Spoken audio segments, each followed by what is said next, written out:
Hello and welcome to this new video in which I'm going to share few lessons from my experience in working with the great companies like Unilever, Johnson and Johnson, and Umex, and which is now part of that company called Denon. The first one that comes to my mind is that we all want to become successful. We want to make a lot of money. We want to get fame. We want to get big responsibilities.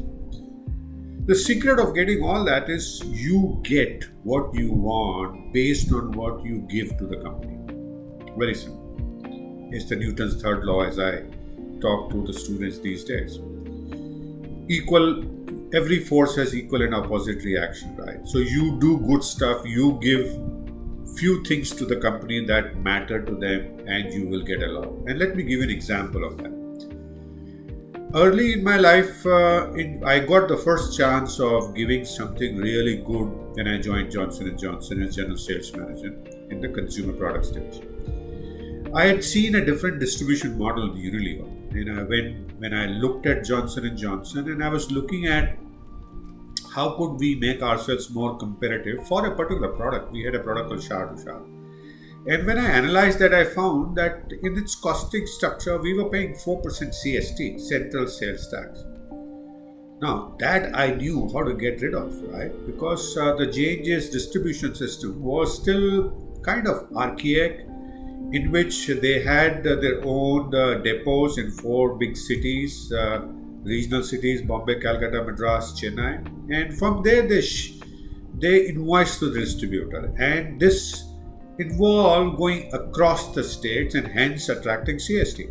Now, whereas in Unilever, we had CNFAs, clearing and forwarding agents in each state, where the goods were transferred and the invoicing happened only at a state level within the state, and that avoided legally the central sales tax. So I proposed that, and after some interesting interrogation by the managing director, it got approved, and it started adding out of 4% the CST that we saved. Definitely around our cost was very little, and we started saving 2 to 3% to the gross profit straight away, and that was a big thing for the company. And I didn't expect anything, but I got 3,000 stock options without even asking. And those grew into 6,000, over 12,000 over the 16-year period that I spent with Johnson & Johnson. And that was a good sum of money when I when I left Johnson & Johnson. So you get based on what you can give to the company. Now, to be successful again in a corporate world, you need to have a good boss to do well. I was lucky. I was lucky to have great bosses in Hindustan Unilever like Prem Kamath, Arun Adhikari, Atul Malhotra. And the only thing in the last assignment with Unilever, I didn't have a great boss. I'm not going to take his or her name. And that's why I felt like leaving. I felt like I was not getting valued. I was not getting guidance. And I looked around and I was lucky to get into Johnson & Johnson. Again, in Johnson & Johnson, I started pretty well under the people like Narendra Mohanty, Pramod Lele, then got into the regional circuit. So I had and again in regional circuit, I got stuck in when I was regional operations director, where I had a boss that didn't appreciate the work, didn't provide the support, and I had to leave. So you need to have good bosses. And whenever you don't have them, look out, change, don't suffer. I did suffer for those 2 assignments. And you start wondering whether something's wrong with you. No. You're good.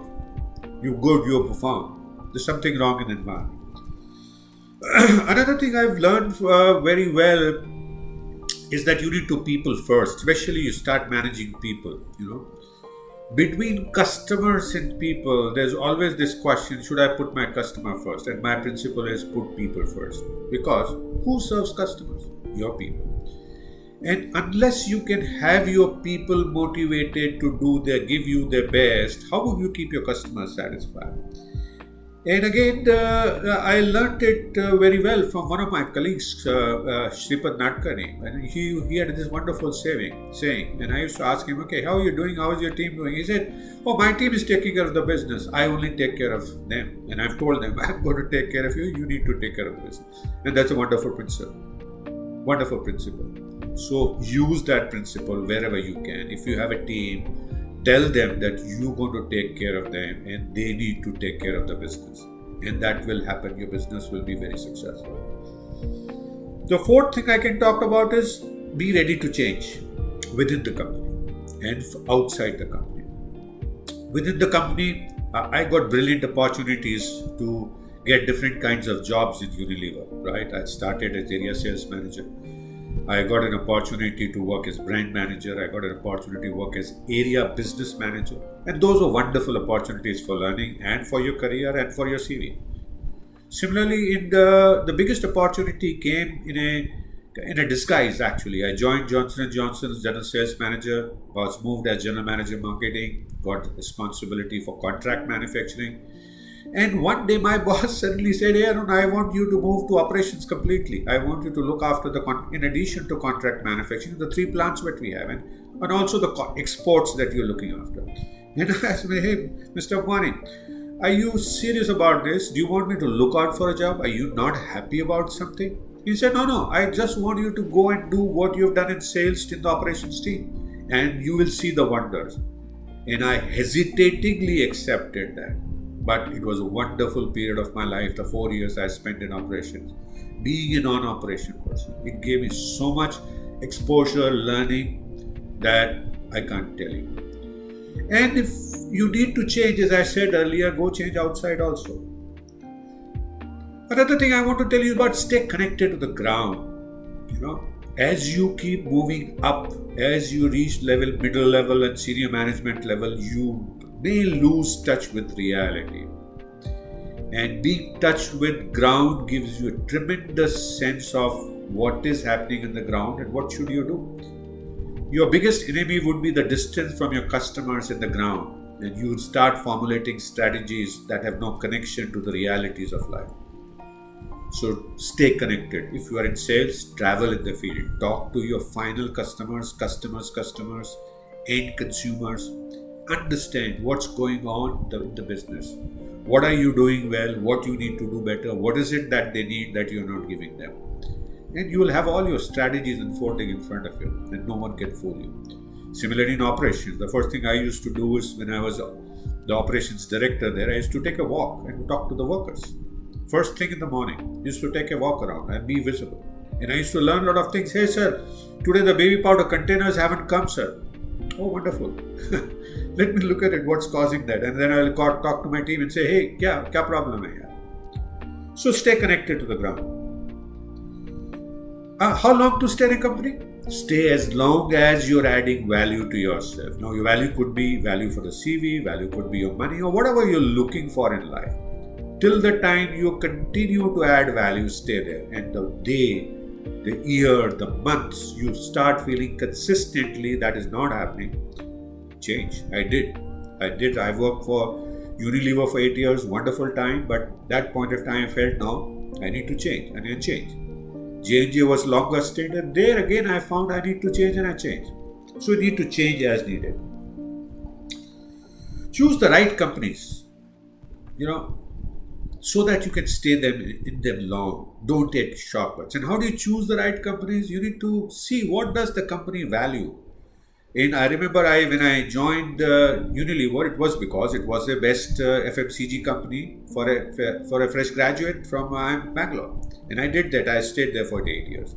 And when I get into Johnson & Johnson, for the interview when I went there, I saw the credo in the reception. I looked at it and said, yeah, this is a great company.